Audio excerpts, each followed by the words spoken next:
Good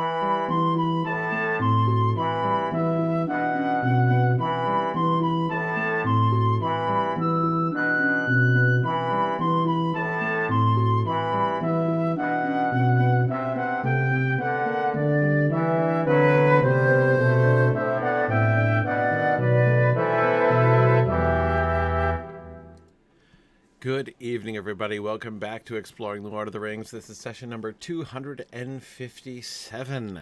As tonight, we are going to begin to make progress towards getting out and escaping the snow at last. So, before we get going, quick, just a couple things. First of all, don't forget that as we are moving towards April, we are getting closer to our next regional moot, which is Tex Moot on April 15th down in San Antonio.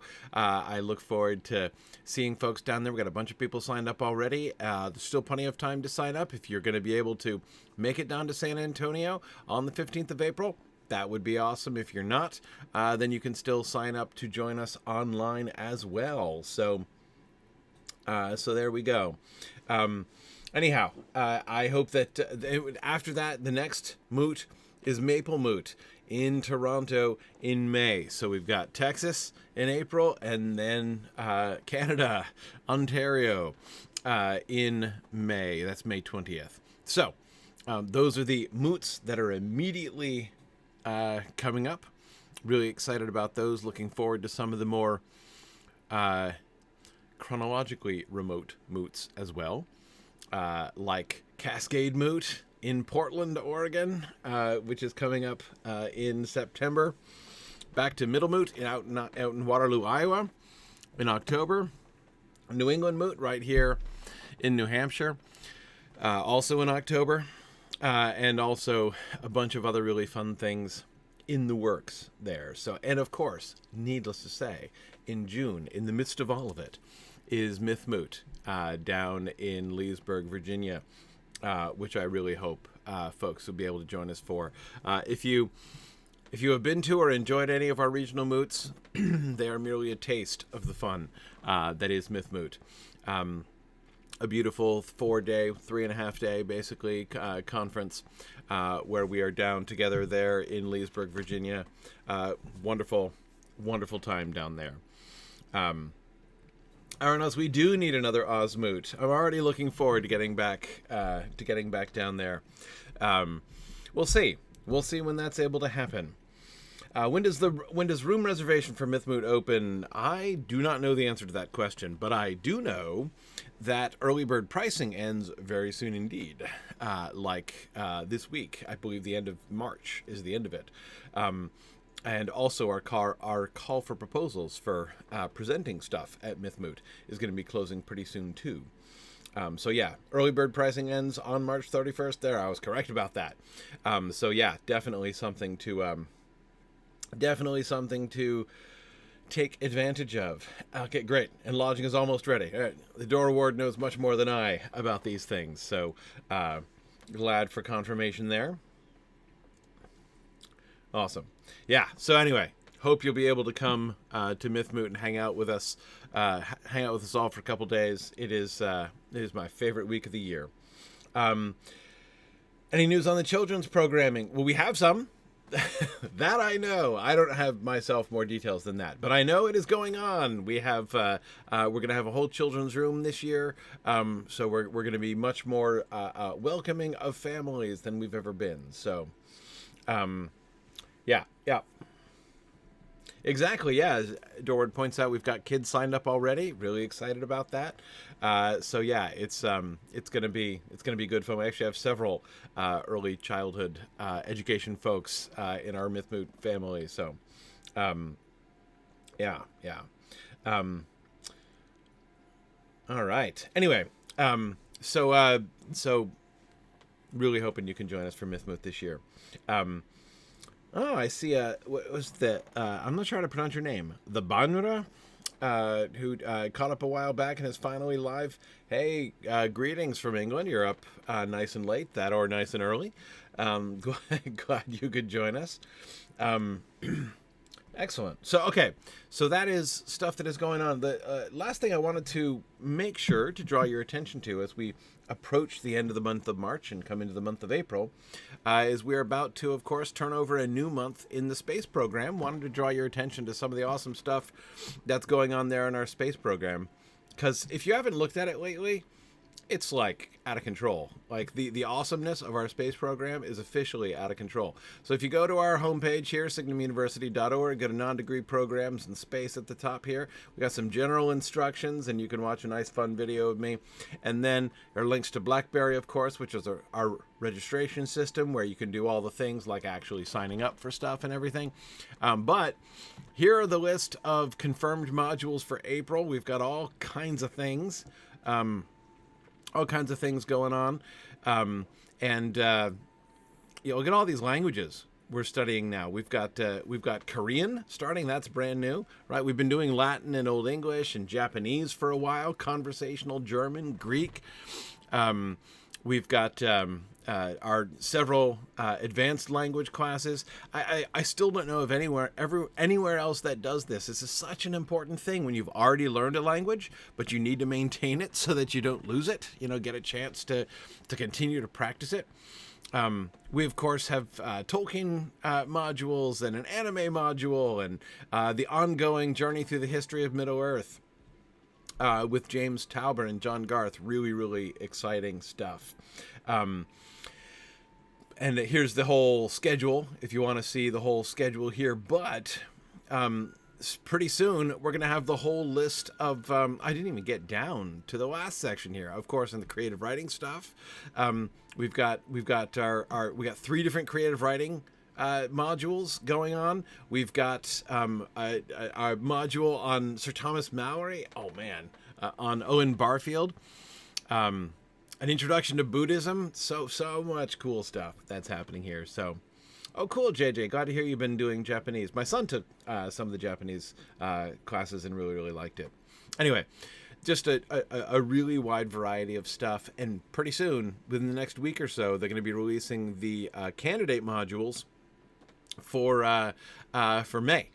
So that, all the options for May. And I was just looking through the May candidate list, and man, it's amazing. So many awesome things. Think Klingon's coming back. Lots of other things happening there. So anyhow, really, really fun. So if you haven't checked out our space program lately, you totally should.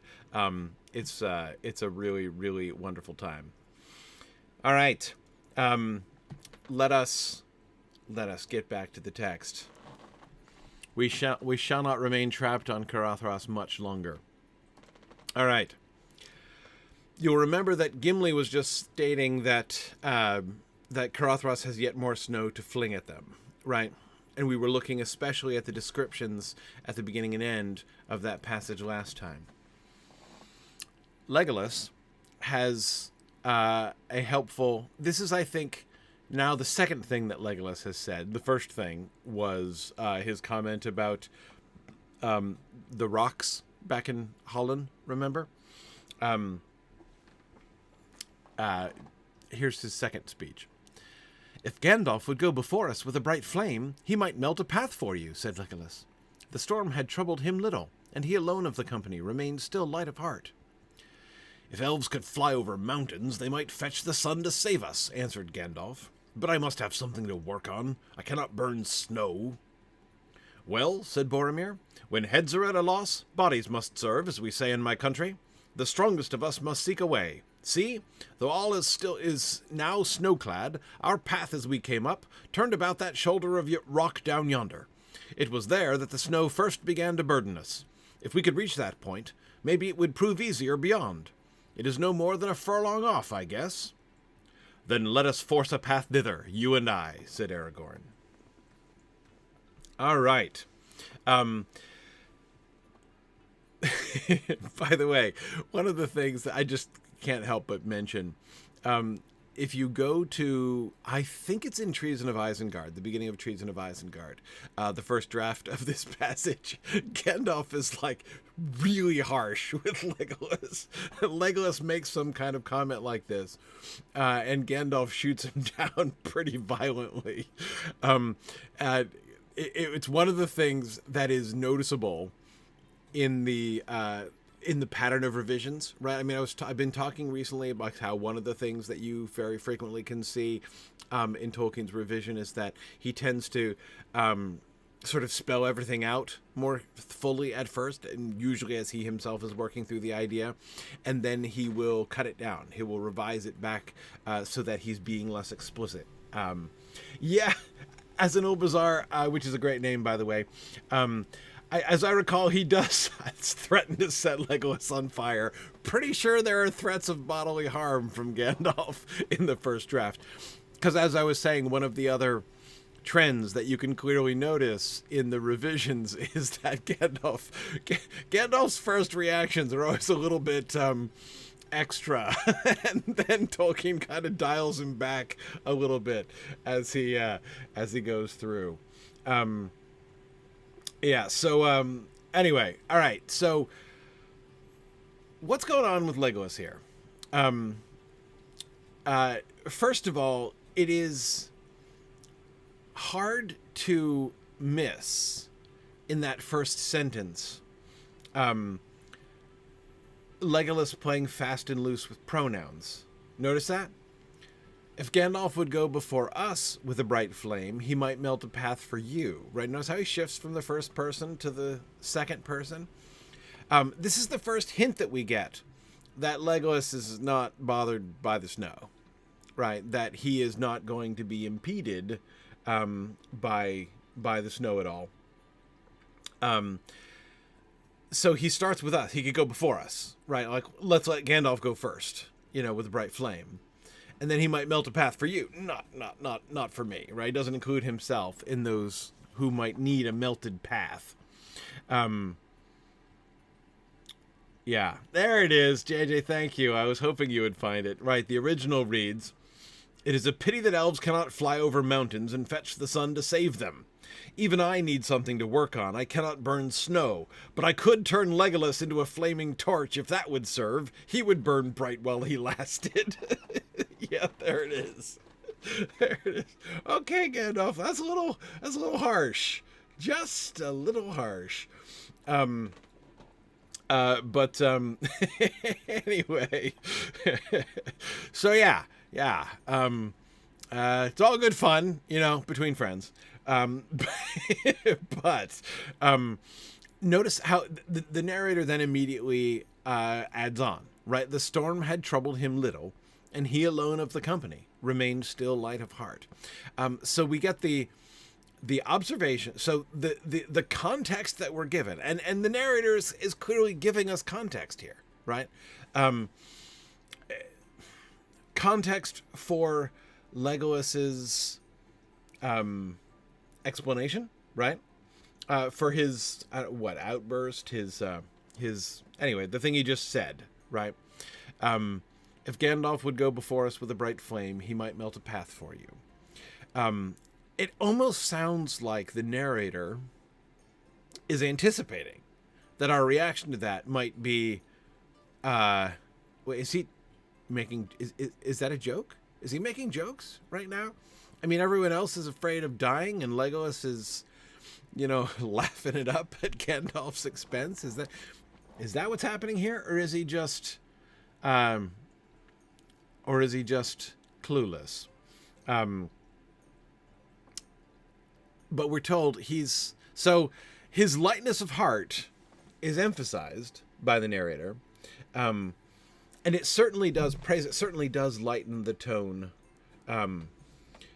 Lighten the tone significantly.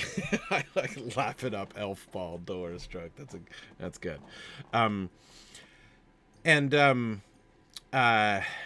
Yeah. So, could Legolas be trying to push away despair? Maybe. Yeah, Matt, I do think that this is an Elvsir narration moment. Yes, I do. We haven't had any emphasis. Like the whole description has been on what they've been experiencing, how they've been feeling, looking out at the snow. We were looking at that last time. the kind of disembodied look at it, thinking about Karathras, perceiving the threat of Karathras. And now is when we get words from Legolas and comments about Legolas, right? Which we didn't get before because it would have broken the mood too much, right? It is only now at, in a sense, this turning point, right? When they are about to turn and succeed in escaping, that we are brought into that. We are transitioned into the... Gimli has just given us the warning that they had best get out, right? They had best get down because Karathras has yet more snow to fling at them. They're out of firewood too. So one more storm like that, and they're going to be buried in the snow. So, I mean, not just hobbits, right? They're all going to be buried in the snow. Well, apparently, except for Legolas. So Legolas is kind of ushering in this new mood, new tone, right?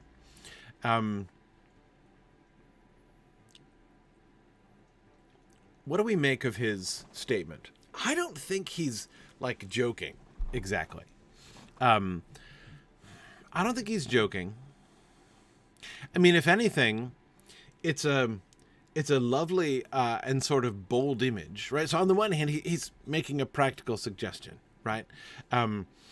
He acknowledges that they need a path through the snow. And, Gandalf was just making fire. Like, he just magically made fire burst into being. So, like, that was cool. Is he trying to build up? I mean, is it a kind of compliment to Gandalf, right? Gandalf sure, lit that wood on fire last night. Maybe he can go in front of you and go in front of us, right? Umrea says the first person to speak up during brainstorming is never appreciated. It's so true. It's so true. Yeah. Oh, that's really interesting, Kovia. It's interesting that he says would, not could. If Gandalf would go before us with a bright flame, he might melt a path for you. Rather than saying, if Gandalf could go before us. So, like, he doesn't introduce any doubt as to Gandalf's capability, right? Like, I take it for granted that Gandalf is capable of producing flame and he could probably, melt a path for us, right? So, it's a humble suggestion, right? And not that I think that he's calling into question Gandalf's willingness to do it, right? It's just a polite suggestion. If Gandalf would go before us with the bright flame, after you, sir, right, he might melt a path for you. And I do agree, Valori, that there is clearly uncertainty as to the extent of wizard powers. And oh my goodness, Kunk, you are so right. It would take so long even if you had a backpack flamethrower with you, melting through 4 feet of snow, over the course of, a long, that would take a long, long time. Yeah.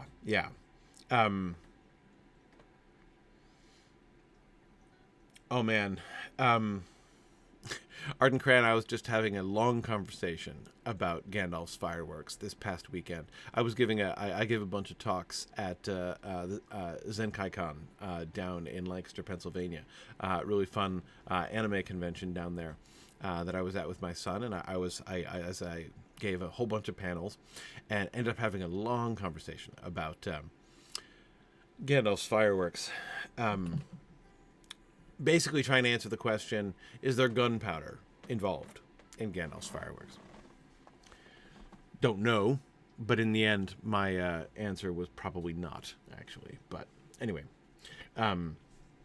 which means, by the way, I suspect there isn't gunpowder necessarily at Helm's Deep either, but we'll get there. Anyway, so I guess my biggest question is, how serious of a suggestion is Legolas' suggestion? Is he just like politely and flatteringly overestimating Gandalf's power? Or is he... See, it's hard for me to imagine that he's teasing them, right? Because it's one thing to not yourself, to yourself still be light of heart when everyone else is feeling despondent about that. But when they're being despondent about their survival, right? And they still see no way that they can survive, and you know you can get out anytime you want to. Teasing them about their despondency on the brink of death seems insensitive to me, right? Like it's hard not to see that as in some way insensitive. But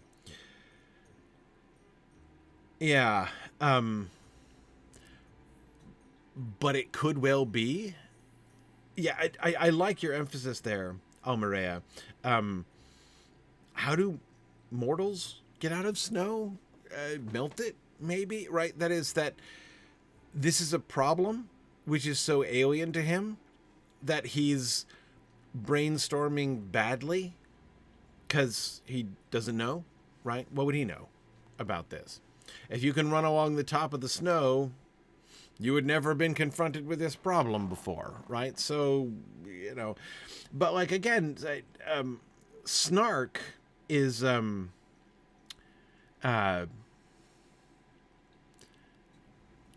snark would be strange. It'd be strange to initiate the snark, right? Can all elves run on the top of snow? Bob, I have no idea. This is and I'm not gonna lie, of all the things we're told about elves in the Lord of the Rings, this is the weirdest one, in my opinion. We are on the cusp of the strangest elf scene, I think, in the Lord of the Rings. I can't think of anything stranger in the Lord of the Rings that happens than this. Yeah.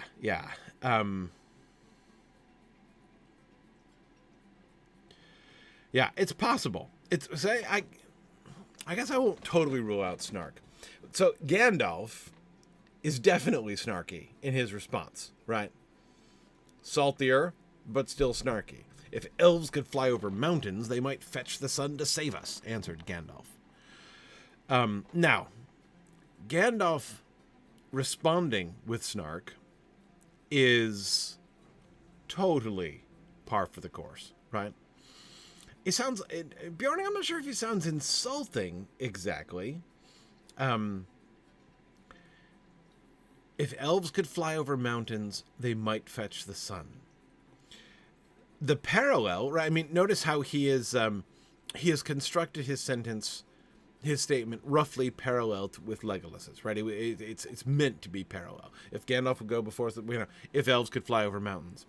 Notice he immediately uses he substitutes could for would, right? Because the point that he's going to make is that Legolas' suggestion is dumb and impossible, right?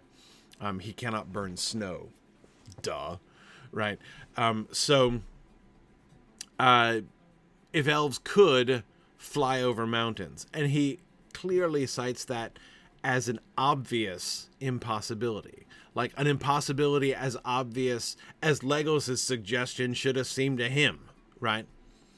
If they could do this impossible thing, they might fetch the sun to save us, right? Legolas coming back with the sun in tow would be just about as helpful, or just about as likely, rather, as Gandalf being able to melt a path through the snow with fire when he's got nothing to burn, right?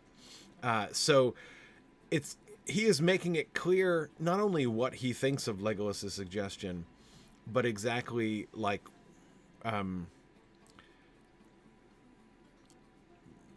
he's parodying it, right? He's sort of showing exactly where its weaknesses lie.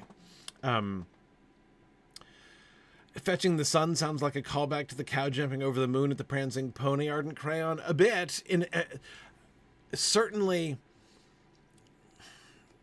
it's actually what I like about this sentence. if he just said if elves could fly over mountains, they might, he could have finished that sentence in lots of different, unrealistic and comically impossible ways, right? But what he does, this idea of Legolas fetching the sun, does make you think of the Man in the Moon coming down and drinking beer, right, at the pub and getting drunk and having to be bundled into the moon and everything, right?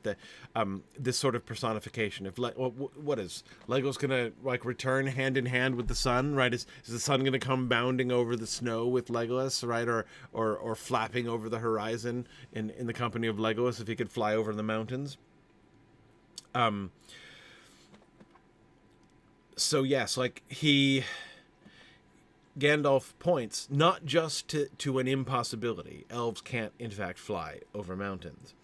But he also puts the entire thing within this sort of fairy tale mythic context, right? Maybe if we were in a story where you could go off and come back with the sun, right? That would basically, that's the same kind of story. Like an elf who can fly over mountains and return in company with the sun is a story on exactly the same level as the story of me going in front, burning, just like emitting fire from his hands or from his staff and melting a path through the snow. Those two things are on equally, it's cool. Like it's a bold image, right? It's a striking and noble image, but it's not any closer to their daily experience than the idea of Legolas flying away and returning hand in hand with the sun.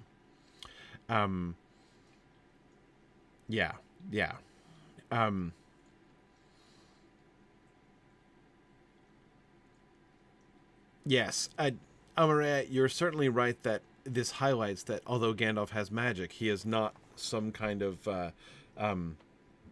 omnipotent solution to all problems. Absolutely. And when he says, I cannot burn snow, right, he what he's pointing to there explicitly is, yes, I can create fire, but it needs things to work on, right? That is, when I create fire, it's fire, right? Like when I summon fire on the wood burned, and then the wood carried on burning, right? If I summon fire, it needs wood to burn. Or elves, as in the case of the first draft. But yeah. I do think that he is. So yeah, I do think that he's talking about that although he is capable of doing things like summoning flame, like creating flame, he can't just break the laws of physics. Exactly. Yeah.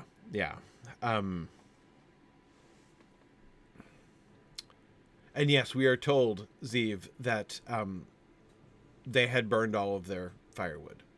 Yes. I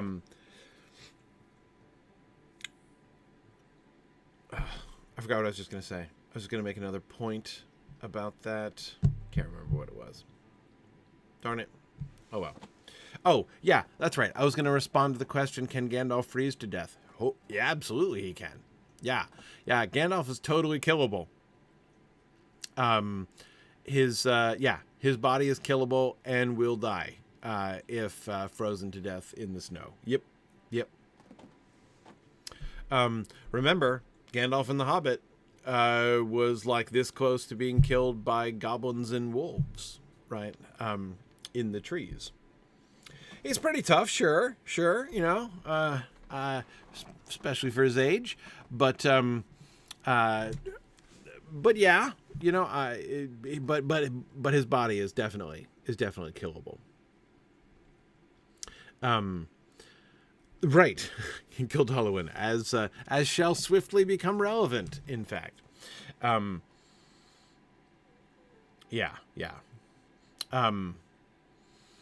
He can take a Balrog, not a blizzard. Well, sure, Zamvius. After all, a Balrog also is killable. Blizzard, less so. Yeah, yeah.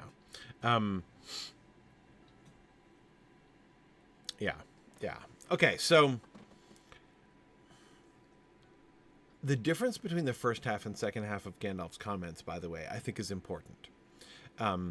He flares up with his snarky response to Legolas, which makes perfectly clear how ridiculous he finds Legolas's suggestion, which I do in context, I really do think is naive on Legolas's part.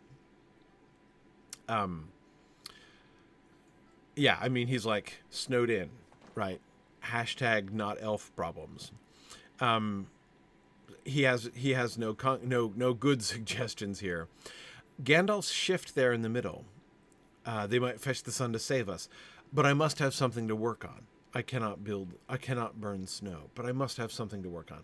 This is an admission of his weakness, of his inability. He can't, if he's grumpy, I think one of the reasons that he's grumpy is that, he's like, first of all, like, don't you think I would have thought of that? I would have suggested that myself if I could do that.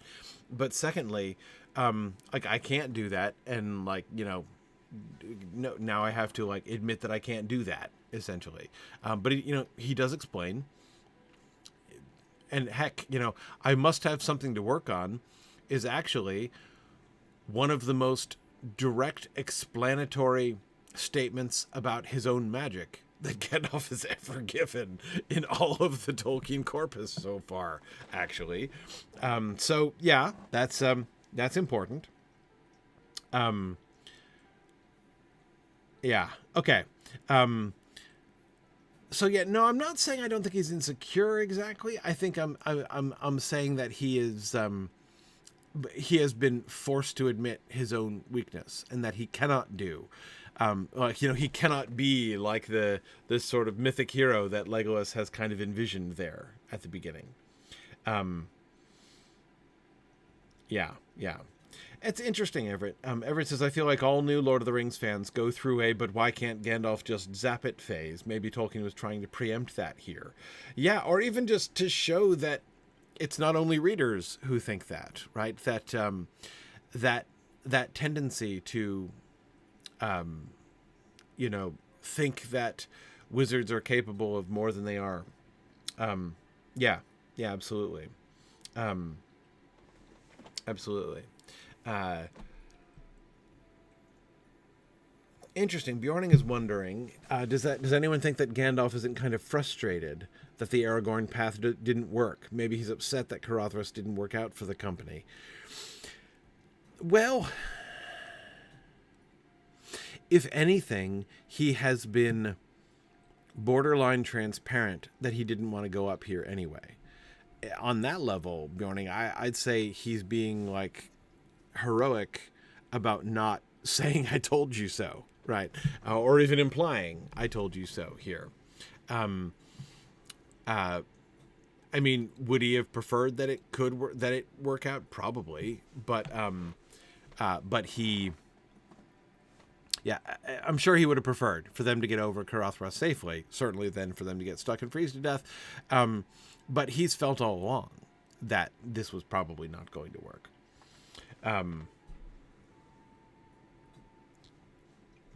Anyway, Boromir has his suggestion. Well, when heads are at a loss, bodies must serve, as we say in my country. The strongest of us must seek a way. So, Boromir is finally taking matters into his own hands, literally, right? Remember that Boromir has been on the cusp of taking the lead all the way through, and he has been so careful not to cross that line, right? He's been making tentative suggestions, maybe bringing some firewood would be a good idea, right? Like he, bites his tongue and bites his tongue and bites his tongue and then finally says, what do you say to fire, right? And now he finally goes beyond just making a suggestion, goes beyond waiting to see what the intrepid leaders of this of this company are going to suggest, and he steps right in. The strongest of us must seek a way. See, though all is now snow-clad, our path as we came up turned about that shoulder of rock down yonder. Remember, this is exactly what people were having a hard time seeing. Like when we were looking out at the descriptions in the last paragraph, you couldn't even tell where things were, right? But Boromir remembers. Boromir was taking special note, right? That shoulder of rock down yonder was there that the snow first began to burden us, right? That's where we were when it started snowing, or at least when it started snowing seriously, right? So all we have to do is get there. Notice the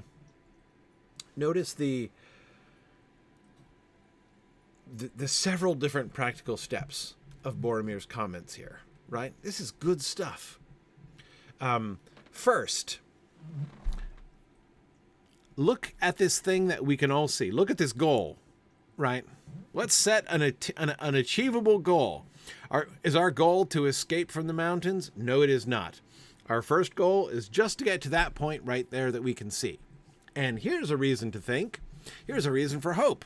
Here's a reason to think that once we get there, things might be easier because it was there that it started snowing seriously. So who knows? Maybe it didn't snow as hard down below that point, right? Anyway, it may prove, maybe it will prove easier beyond. So we have some reason to think that if we can just get to that shoulder of rock, things will be better. So now we can all see our new goal. We have reason to think that if we can get there, things might be better. And hey, it's not even that far. It's only a furlong off, right? A furlong is 1/8 of a mile. That's not very far, right? I'm sure we can do that. 660 feet. There it is. There it is. That's right. So yeah, it's like, what is it? About 200 meters? Yeah, exactly. Exactly.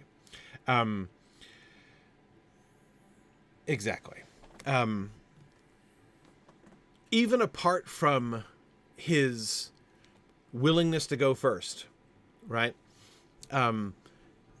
His leadership tactics here are excellent, right? Notice how he's reorienting things. Like, let's go from hopelessness at what seems an impossible task to reorienting ourselves towards an achievable goal, right? And notice also how he transitions into that. When heads are at a loss, bodies must serve, as we say in my country, right? Here's another little a quotation of what they say. Like this is a sort of I think that Boromir is doing more here deliberately to lighten the tone than Legolas was. Legolas himself is light of heart, we're told. And he seemed untroubled. But he doesn't seem to be able to share that exactly. And Gandalf's response is snarky, but is not really cheerful, right? I must have something to work on. I cannot burn snow. I mean, Gandalf is just, nothing but negative from Gandalf here, right? Snarky comment about the elf, and then negatives, right? I can't do it. I can't burn snow. Yeah. Oh, by the way, the furlong is a delightful unit of measure. It's one of my favorite units of measure. So I used to joke in my old physics classes that my favorite unit of velocity was furlongs per fortnight. That's my whereas my favorite unit of pressure is slugs per acre. I love archaic units of measure. That's why I'm never at all moved when all y'all from outside of America tease us for not using the metric system yet. The metric system is cool, but boring, like super boring. So I'm all for moving in the other direction. I'm all for going back to measuring things in furlongs and hogsheads and all that kind of thing. And yeah. Furlong is still a commonly used unit of distance. I grew up reading all about furlongs in like the Black Stallion novels when I was a kid. Anyway, yeah. Okay. Yeah. Anyway. So, never mind. I'm not gonna go further down that path. In any case, back to Boromir. When heads are at a loss, bodies must serve, as we say in my country. Notice how he is. Why does he say that? Why does he start with this like funny little quotation?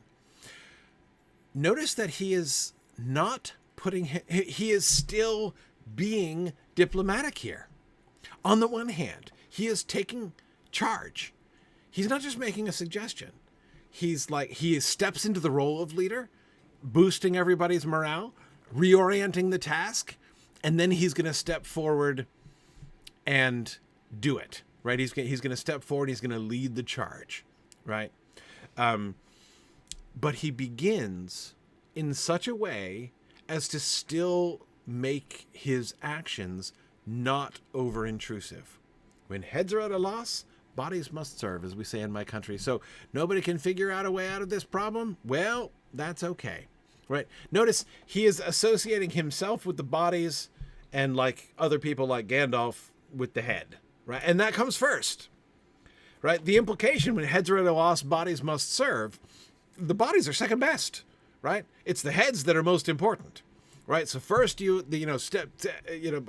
A is to leave things to the brains to solve. But when heads are at a loss, right? If the brains don't come up with an answer, then sometimes you've just got to, you have no choice but to go with the bodies, right? And so exactly, Mario, even though he is the one who comes up with the solution, he could be like, okay, genius, I've got a solution. How about we just walk the heck down there, right? What's wrong with you, you lily livered? I mean, like he does, he nothing like that. The opposite of that. He treats his own by contextualizing, by the heads and bodies thing. He contextualizes it as if his suggestion isn't really an official suggestion. It's just the kind of thing you do when there aren't any suggestions, right? So, bodies, much less important, really far down the list. But you know what? Even they can be useful sometimes. By implication, just like even I can be useful here in this party. You've got Gandalf, you've got Aragorn. Me, I'm just a thug from the south, right? But even I might be able to be a little bit helpful. I mean, it's very self-effacing, this introduction. The strongest of us must seek a way. Now, that doesn't sound self-effacing, admittedly, right? And I agree with somebody said earlier, I forget who it was, somebody said earlier that it gave a little glimpse. The strongest of us must seek a way. Gives a little glimpse of the values of modern Gondor. And I do think we can see, but I would emphasize it's a gentle glimpse even. It's just a gentle glimpse. Heads are still more important than bodies in his country, right?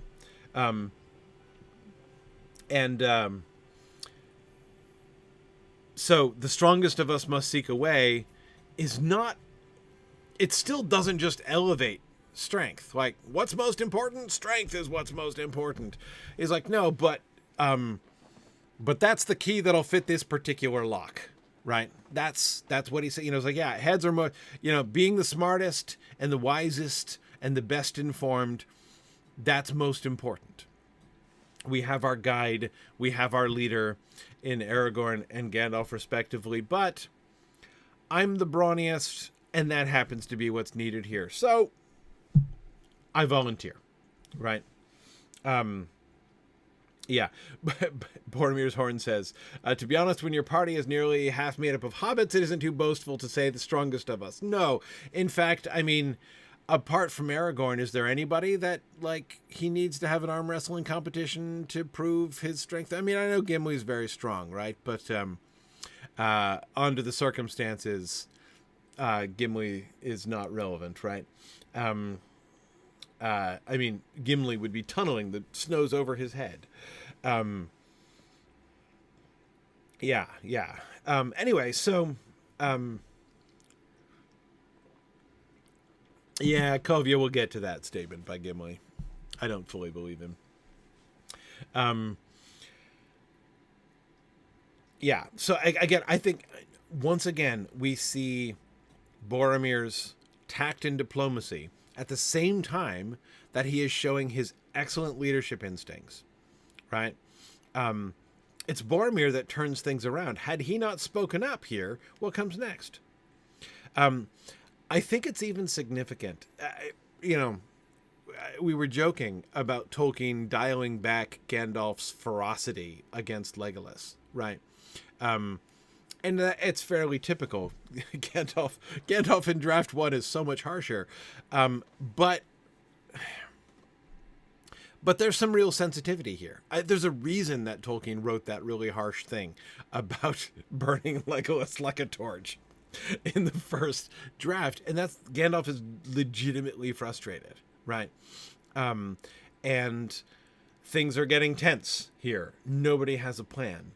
And it is into the midst of that, it's in the midst of that Boromir makes his tactful suggestion and turns everything around. Turns everything around not only with his suggestion and his diplomacy, but with his good leadership. It is no more than a furling off, I guess. And Aragorn, to his credit, immediately pitches in with him. Right? Aragorn instantly sees, yes, this is their only hope. Their only hope is to undertake this very arduous, very difficult task of going I mean, again, I don't know how many of you have ever tried to walk through, 4 feet of snow. But if you're trying to not only get yourself through snow that's up to your chest, but to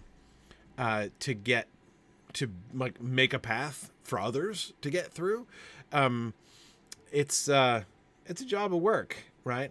But Aragorn immediately sees, yeah, this is our only chance, right? This is in fact what has to happen. So he perceives the wisdom of Boromir's suggestion.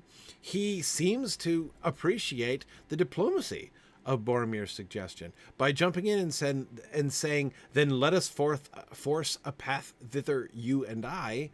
Notice what he's doing. He's immediately lending his own authority to Boromir, right? He speaks in the imperative, right? Let us force a path thither. If he were just to go along with Boromir, right?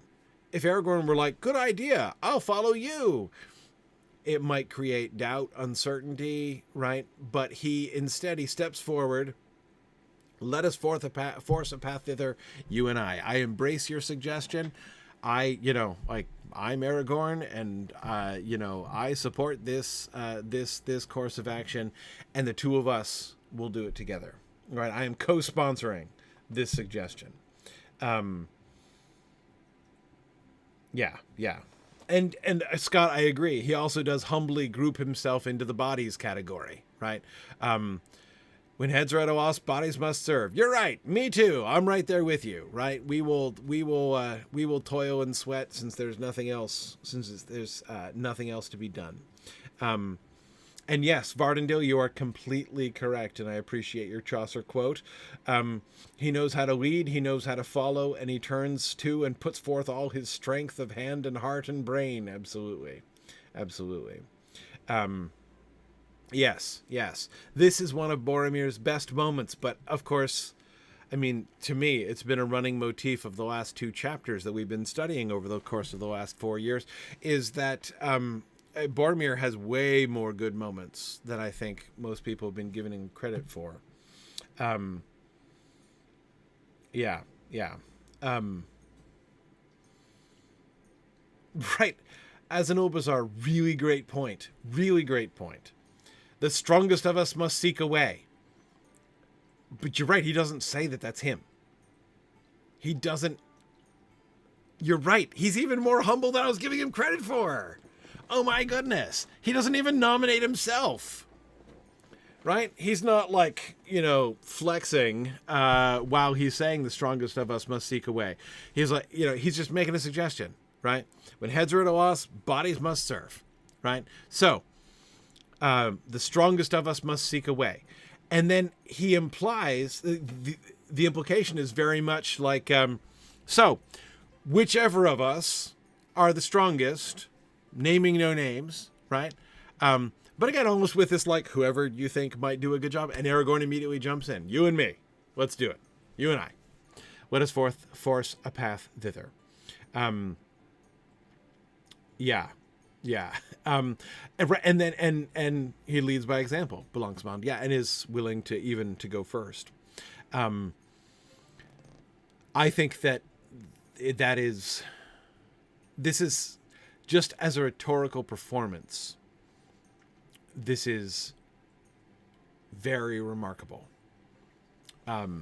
Very remarkable. Let us force a path thither, you and I. Even again, the thither. With the thither, right? That's Aragorn endorsing. Aragorn, the Pathfinder. Aragorn, the guide. Endorsing Boromir's assessment of the situation. Not only his suggestion for what they might do, but endorsing also his assessment of their yes, that shoulder of rock, that is in fact, that thither is where we should go, right? And thereby implicitly supporting the hope that Boromir has offered, that if they can only reach that point, not a big deal, just that point that we can see right there, right? Then maybe it will prove easier beyond. And even his final note, it is no more than a furlong off, I guess. Aragorn says, then let us forth, like the then, right? Makes explicit, like syntactically speaking, starting with then, makes his command the logical conclusion of Boromir's observations. Since that, if that shoulder of rock is where we came up, and if it was that point when it started snowing, and if it's no more than a furlong off, then let us force a path thither, you and I. That's sort of the if-then statement, right? That Aragorn, he is tagging on his command as the conclusion of an if-then statement, right? Do you see what I mean? So, yeah. Does the strongest of us not include Bill? No, it does not.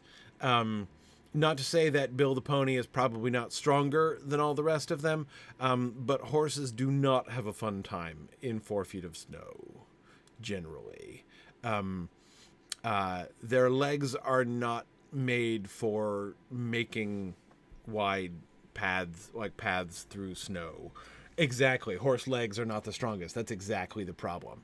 There in some ways and in some capacities, Bill is the strongest. But yeah, that does not work out really well.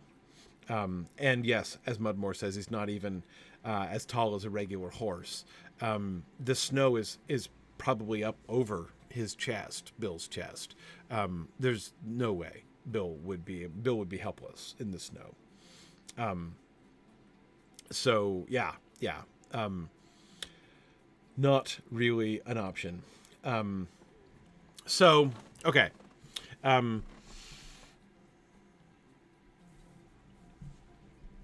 Yeah, exactly. The snow would be nose height to Bill by now. Yeah, absolutely.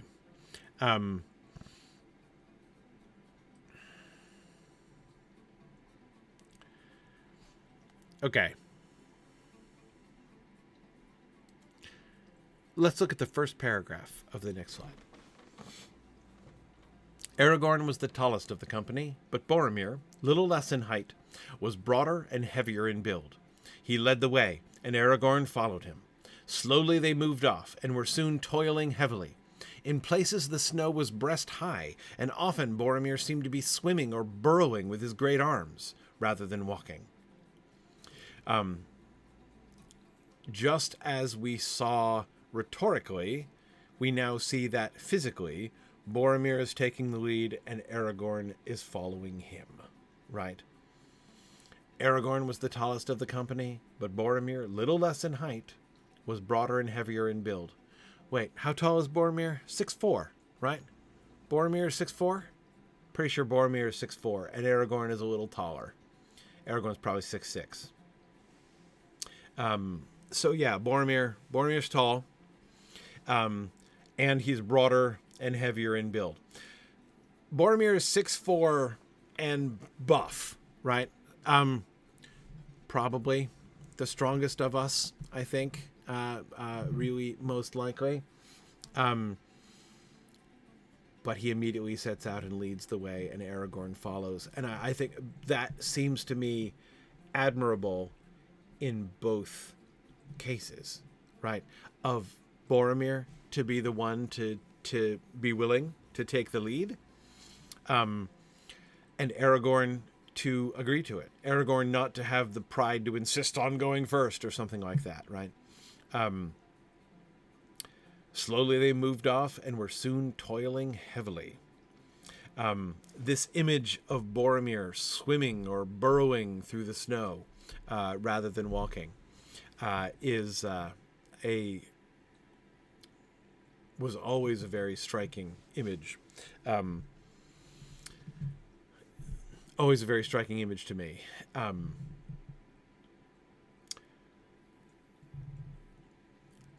The fact that they, of course, it's also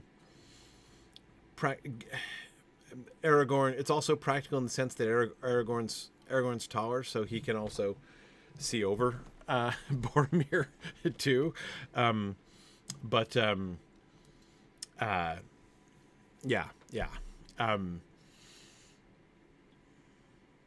Remember the swimming thing, because I'm going to need your help understanding Legolas next time. But yes, there's also a hint of humility in the men who are the potential king and steward of Gondor to stoop to such manual labor. Absolutely. Absolutely. And this is not dignified, right?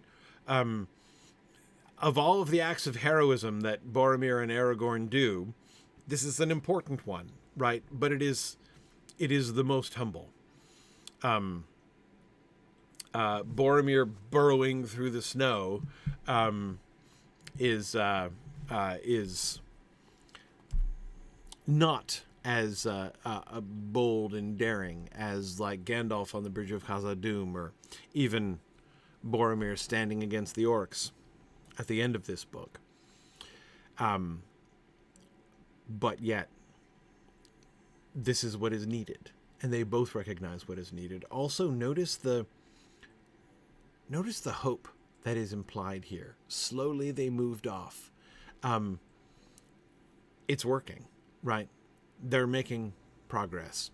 We're not told exactly how fast they go, but they moved off suggests that they are progressing their way down the slope across that eighth of a mile, across that 200-meter stretch down to the shoulder of rock. And as the hobbits and the others are watching them, there seems to be an increase of hope, right? They can actually do it. Because if they can get through, then maybe there is hope that they can all escape. Yeah. Okay. I wanted to finish up with the burrowing in the snow line. We will begin next time with Legolas's commentary and the weird elf moment that anyway, I'm going to need help with Legolas next time, because as I say, this is a bit that has always rather puzzled me.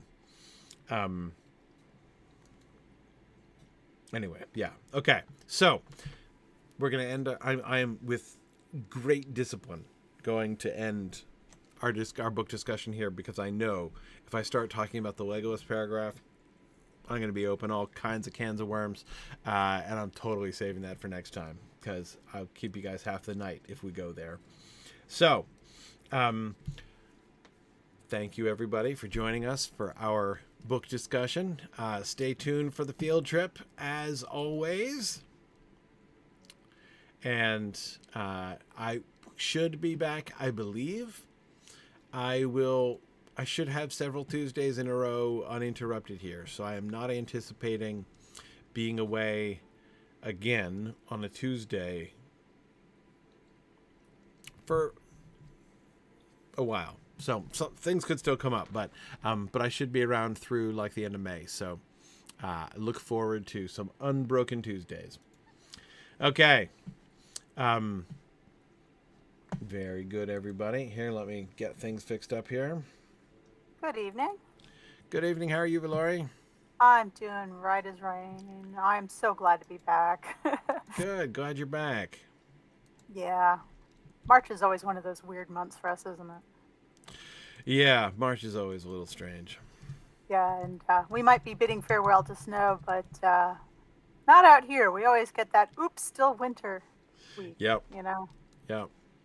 Yes, all the snow from the big snow has melted here, and just about all except the biggest piles. And there's actually green stuff starting to push through in the garden. So yeah, I'm waiting for another snow to bury it all. Just that one last one that does often seem to come. Yeah, and it's funny too, because this passage where they're burrowing through the snow with their arms, it reminds me so much of my first snowstorm with my husband, when we both came to the shocking realization that neither of us had brought a snow shovel to our new home. Yes. So we ended up having to dig out our car with a baking tray, and a broom, which was the widest surface we could find. Yep, it is a shockingly easy thing to overlook. A snow shovel, because you don't notice it until you need it. Oh man, I've been away from the game so long, I forgot to convert to raid, which is why this is taking forever. Okay, here we go. Yeah, I got it. Back behind the wheel. But yeah, it's also funny that, like, when I was a kid, I'm sitting there reading this and I'm going, elves are so cool. And the older I get, the more I read Legolas's lines, I'm sitting there going, elves are weird. Elves are weird. Exactly. Yeah. That's more or less the same trajectory I've crossed through. Okay, so we're going to Heron, right? Back to Heron? You would know. I missed last week. Yep, back to Heron. So last week, all we did was explore Heron. And I will tell you our conclusions. Our conclusions... Okay. Okay, so first let's get our conclusion will make more sense when we're looking at it. Yeah. Okay.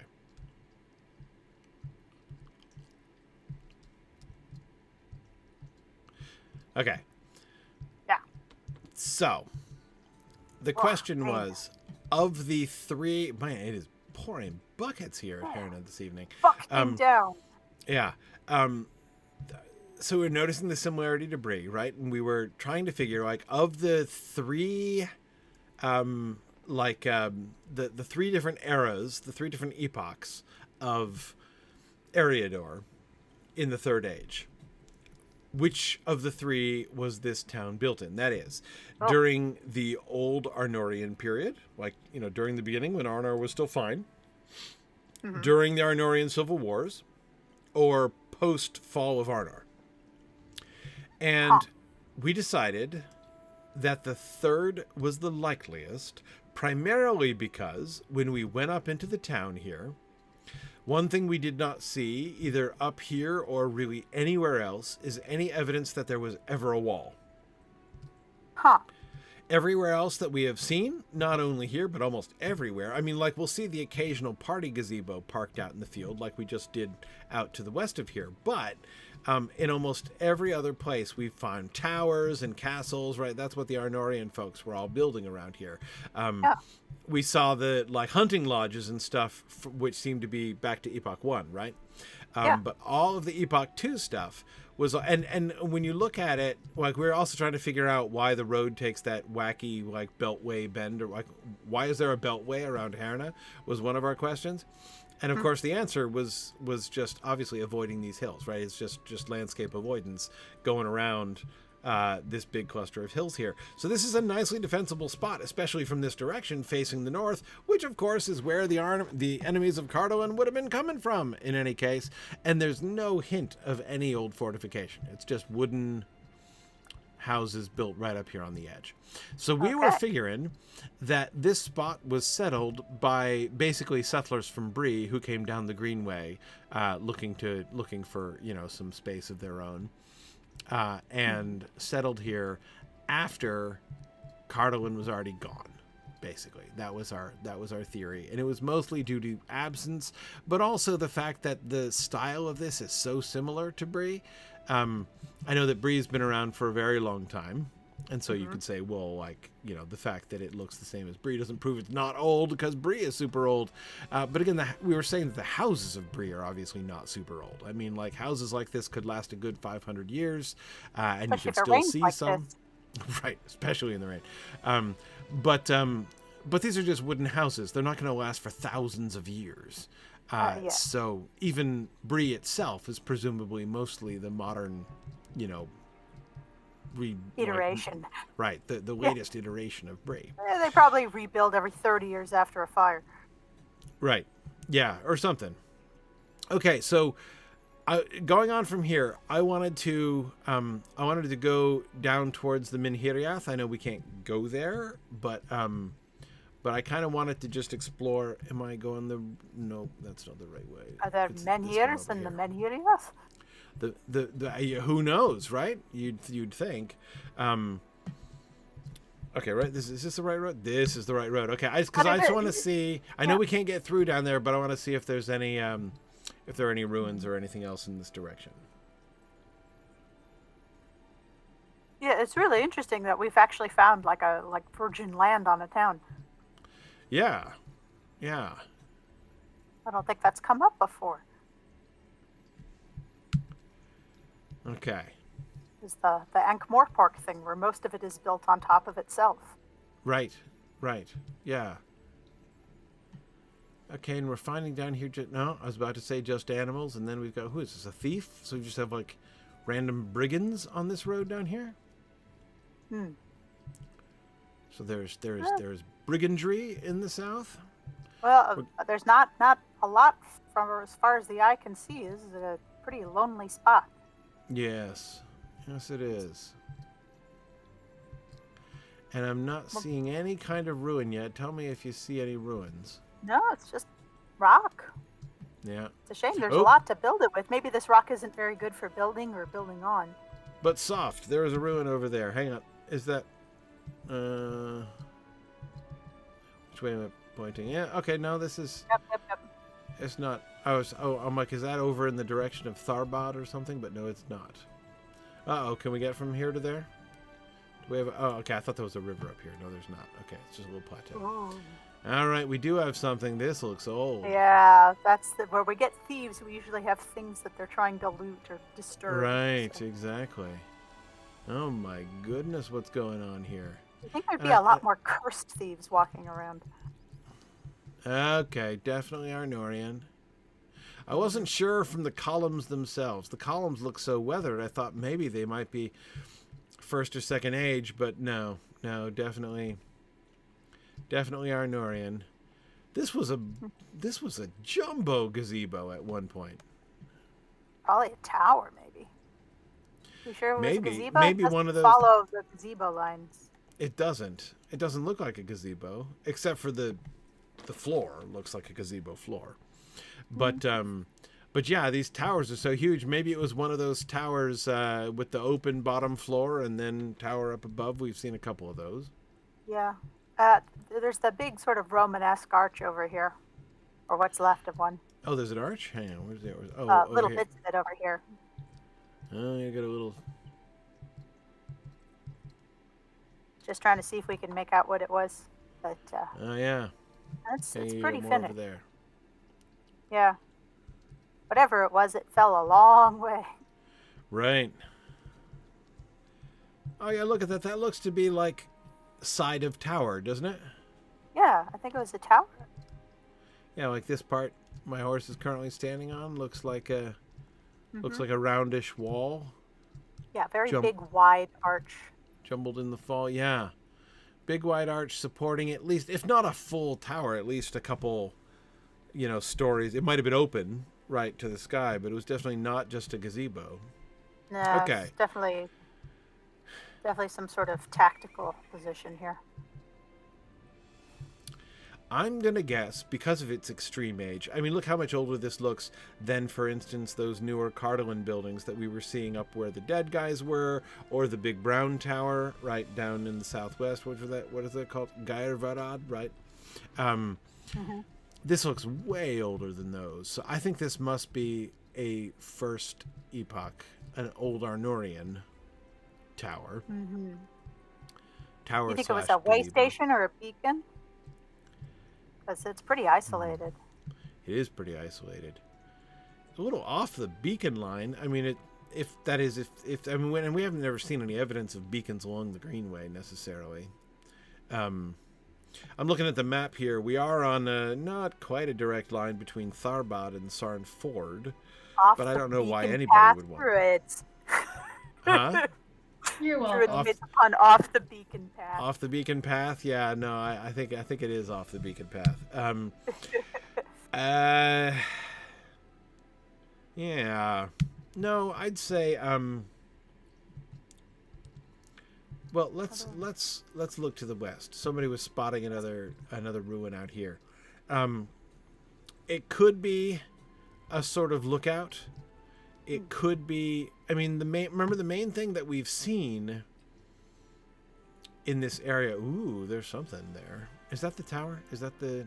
Yeah, that's Gaivarad, way over there. It reminds me a lot of the way stations in Eregion. There's these little places in the middle of nowhere where you just stop and refresh your horses and get a good night's sleep. Yeah, maybe. Now, this must be the entrance to Minhiriath, where we can't go through, I bet you. Oh, yeah. Of course it's west. Everything's west in Lord of the Rings. Yeah. Like the other old Arnorian stuff, this I think is old Arnorian too. And like the other, remember how those, the hunting lodges look like they were burned? This looks like it was burned too.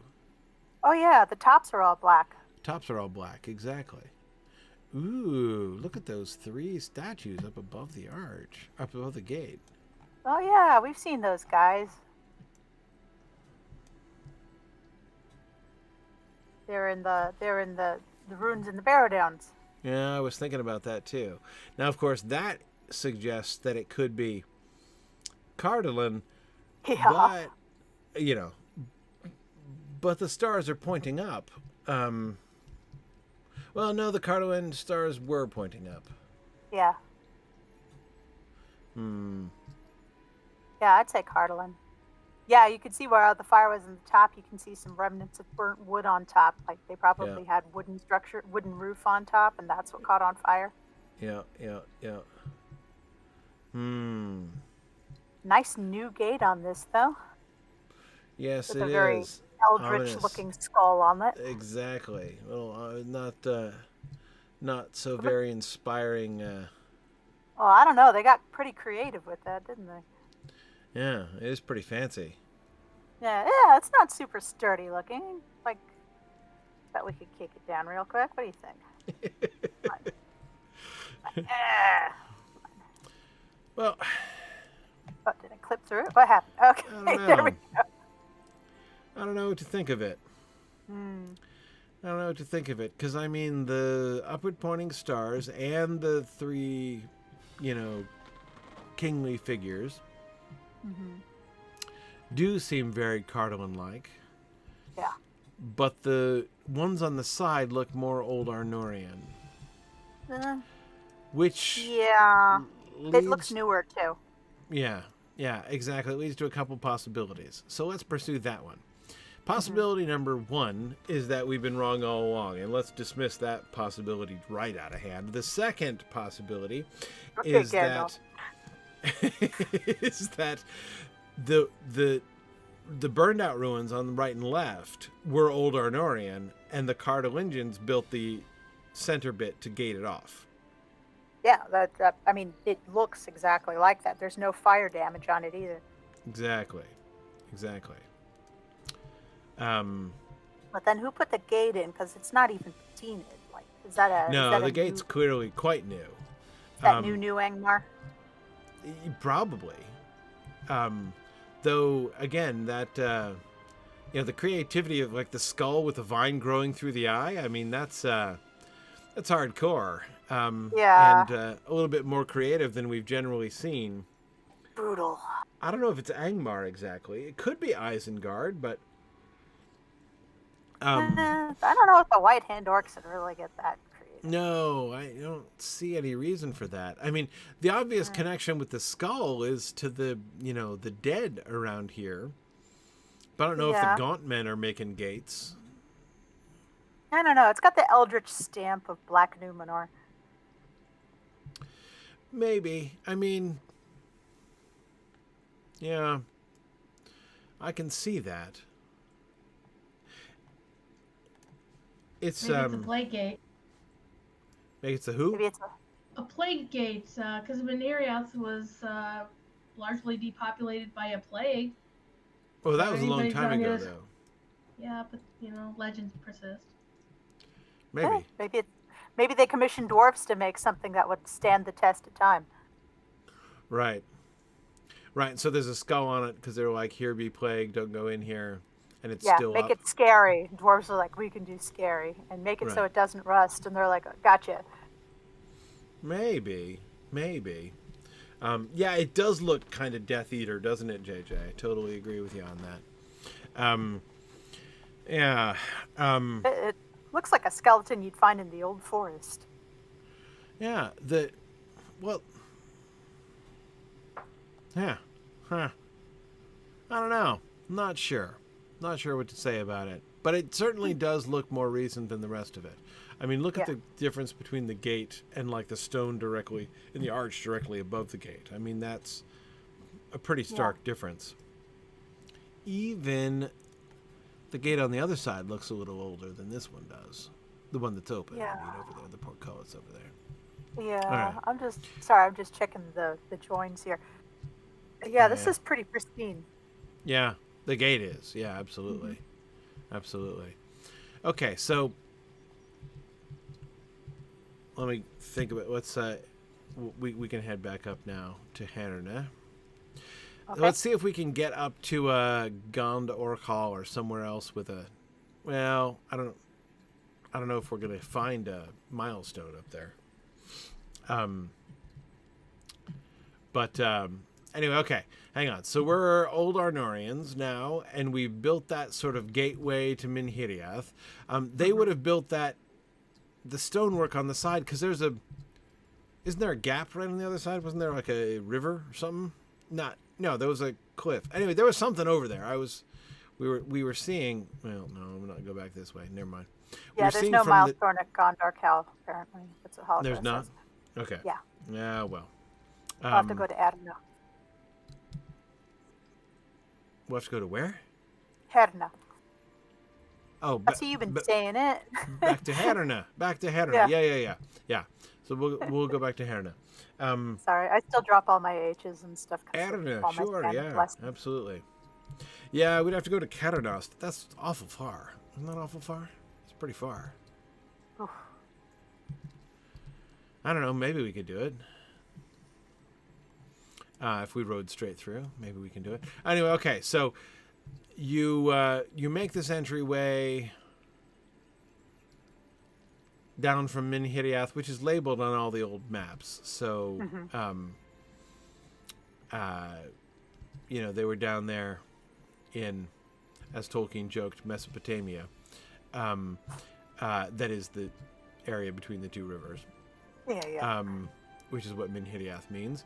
And then you're coming up here into Eriador. It was not like before the Cardolan folks. It wasn't anything, wasn't anything significant. It wasn't anything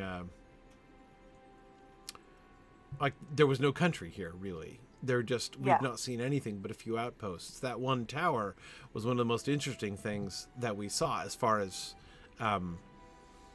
real old Arnorian structures. The only thing that we saw other than that were those couple hunting lodges. Mm-hmm. Okay, so back to Helena. I guess we can give it we can have a go. Sure. We can probably make it. Okay, let's just ride off in that direction. We'll explore Gond Orkal next time, but let's see if we can get to the next milestone. Tharbad looks closer. Yeah, it is, but I want to go there last, so we'll make it work. Yeah. I want to go clockwise through my plan. I was talking about this, Flory, at the end of last time. I want to go up to like Endrath up there, and then out to Caranost, and then the South Downs, and then circle around through Sedgemead, and then finally back down to Tharbad. You see, so I want to kind of do the whole thing, but I definitely want to come to Tharbad last because that's the big excitement. Yeah, exactly. Okay, all right, we're coming to the edge of the Beltway. We've seen this is that second hunting lodge that's coming on up ahead. I don't think it counts as at the Beltway if it doesn't have signs that are confusing as to which direction you're going in. It's true. Am I supposed to know if we're going north or south, despite the fact that it goes east or west or clockwise or counterclockwise? It's true. What, the DC Beltway? Yeah. Well, the outer loop is clockwise, the inner loop is counterclockwise. Yeah, but the signs say north and south. Yes, the signs don't help with that. Yeah, they don't help. Just, you think the signs would make that clear. I also think roundabout should give their exits according to clock. Yes. Stuff.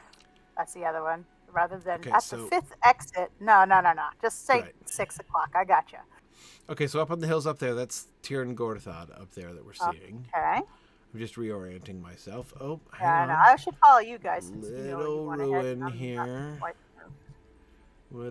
Couple little ruins. Hang on. We're not going to probably come back here, so let's take a little look. Just if we take too long, we can stop at Helena and come back to Carnos next time. But oh my goodness, look at all this. We got forests of columns around here. It's not baby ruins, it's big ruins.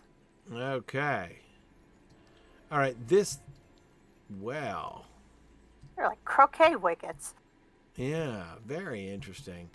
This was sorry, accidentally hitting the map. Is this part of like one big old huge circle? I should think so. Looks like it. So what is this? A big old bridge. Colonnade? Yeah. What was this? You don't see anything on the ground, do you? There's no stones or like paving there's stones? Some over. I'm trying to see if these over here are parts of the yeah. No, this is natural stone over here. Yeah. No, it probably all sank into the ground or got scavenged. Or was open or the rest out here is all natural stone. So this is leading me to think there's no way this was a defensible thing. No. Whatever this was some kind of, I don't even know what, temple maybe, or parade ground,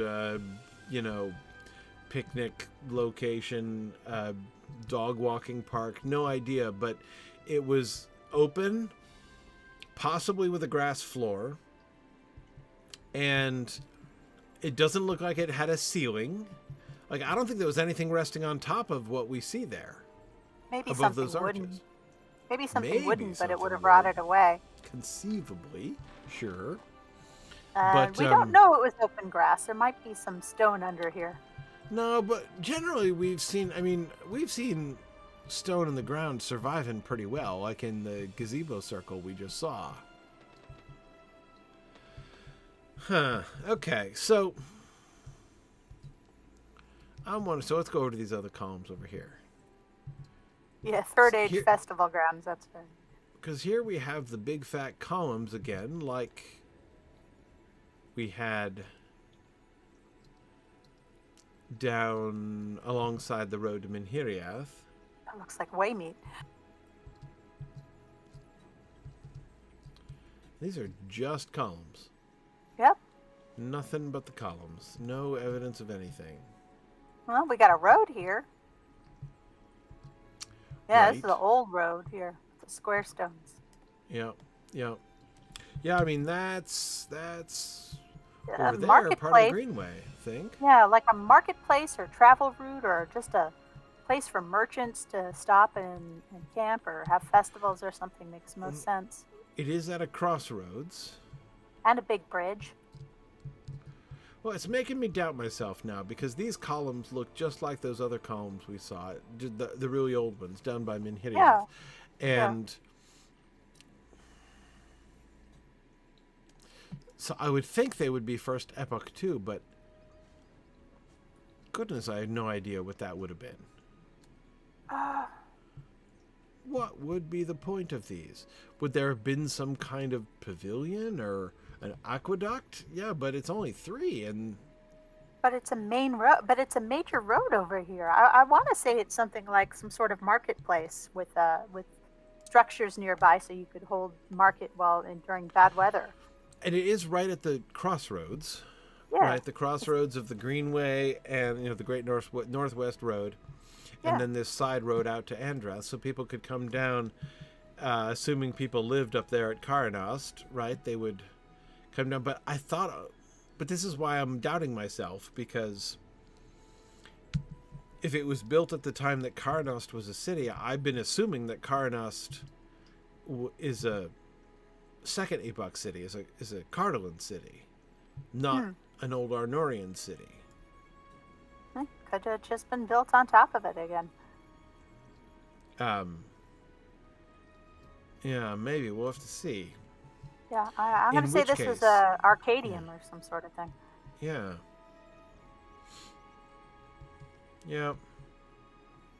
Oh, I would assume that there was stuff that hasn't survived, Rowan. I agree. Things like farmland and small villages, absolutely, sure.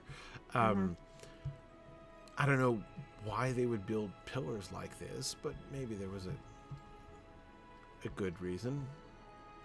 This is some sort of colonnade to announce, to kind of mark where the rest area was, Yeah, I mean, it's right by a bridge and a water source. It's a perfect place for one. Right, and a crossroads. Yeah. Yeah. So. Yeah. Yeah, I'm seeing some of those, some of those marketplaces in Europe where they have the columns and people just put awnings over them. Yeah. What is up with these plates on the wall? It almost looks like writing on them. Yeah, like bronze or something. It's like beaten up bronze plates. Almost looks like it. Whatever it is, been worn away a long time ago. It looks like the vine pattern that's coming off. Or wearing out. What, like the, Like the ones we see in the gazebo.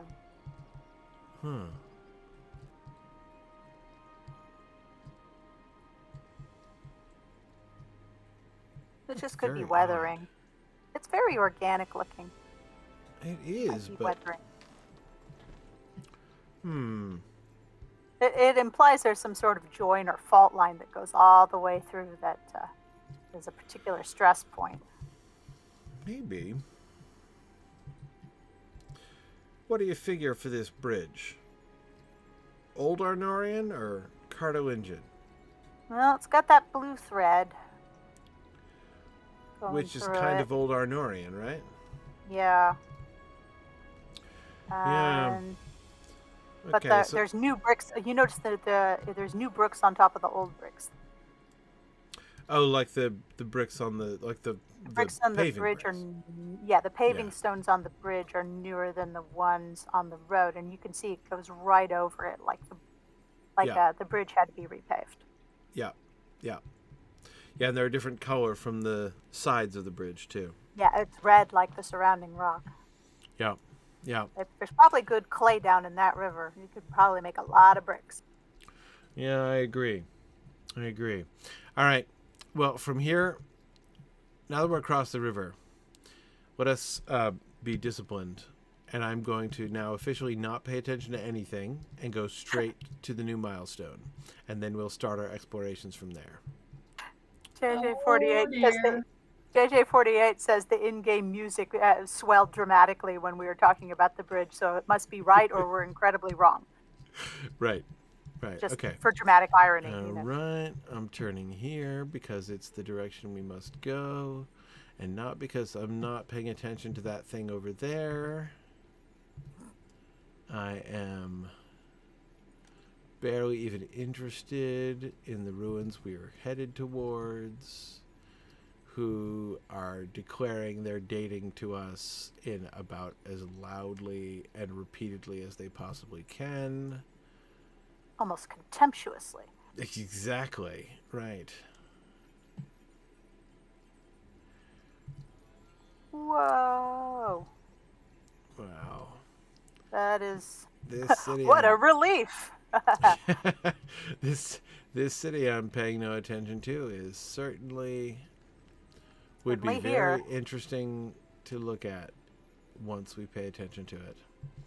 And it's also a good thing that I am not hatching any theories about it. Nope. Nothing. Got my blinders on. Nope. Not even looking at the defensive structures through which we are passing. Oh. Instead, I'm only... is our milestone somewhere around? Is this a On friendly the far camp? side. On the Not far friendly. side, because this is enemy territory. We gotta get... Uh-huh. Oh, here's some stairs. Does it go to a place where we will be safe? Oh, wow. Oh, a lot of stairs. Not wheelchair accessible. My goodness. Holy cow. That's quite a shift in altitude here. Yeah, this might be Well- one of the better preserved bridges we've had. Mm-hmm. Not that I've noticed, Nope. Not that I'm because I'm looking paying at no it. attention. No. Nor have I noticed any of those green lines in the architecture. Yeah. No, we have particularly No. talented horses, JJ, because Oh, yeah. they do handle the stairs perfectly, especially Absolutely. trained. Okay, here we are. All right. On the safe side of the bridge. In Sirlond. Oh, there's a milestone. Yep, over here. Okay. All right. Boopity boop. Putting We're my gonna flare up. milestone it up here. Yep. And I think we should have plenty to look at from here next time. Oh yeah, Oh yeah, might as there's well- a stable too. the Yeah. stable master, yeah. Master. Where's the stable master? Oh, Down here. Not here. Down here. Where? Down the stairs. I'm putting another beacon up. Hang on. Another stairs? Another set of stairs? There we go. There we go. Follow the light. Oh, okay. Hang on. There. Gotta look up to Let's see the get some light. more of these. These are very useful. Wait, where's your beacon? I'm missing it. The big blue light. Big blue light, huh? Yeah. Bang on left at the yellow light. Yeah. Down the stairs. Down the stairs. Yeah. Go to the milestone and go. Yeah, milestone, then down the stairs towards the blue light. Okay. Oh, it's gone. To your left. Uh-oh. Help. I did not realize that was an actual pond. Oh, around the corner. Okay, gotcha. Yep. There we go. Those stairs. Oh, I see. I was on the wrong set of stairs. Oh, yeah, that'll do her. Okay. Yeah. Turn wise. Turn Great. wise. Okay. Greetings. All right. Phew. Boy. All right. Excellent. Okay. So, yes, my goodness, there's plenty to discover here. Yes. Okay. So, fortunately, we haven't been paying attention. So, There will be lots to discover anew, as if we've never seen it before, because we functionally have not seen it before. So we will start our explorations here next time and try to figure out what was going on here and who built this, because this is very interesting. What I did not see was very interesting through here. So thanks, everybody. I will look forward to some deep exploration of these perfectly enormous ruins, and we will look forward to that next time. Thanks, everybody. Bye. Bye now.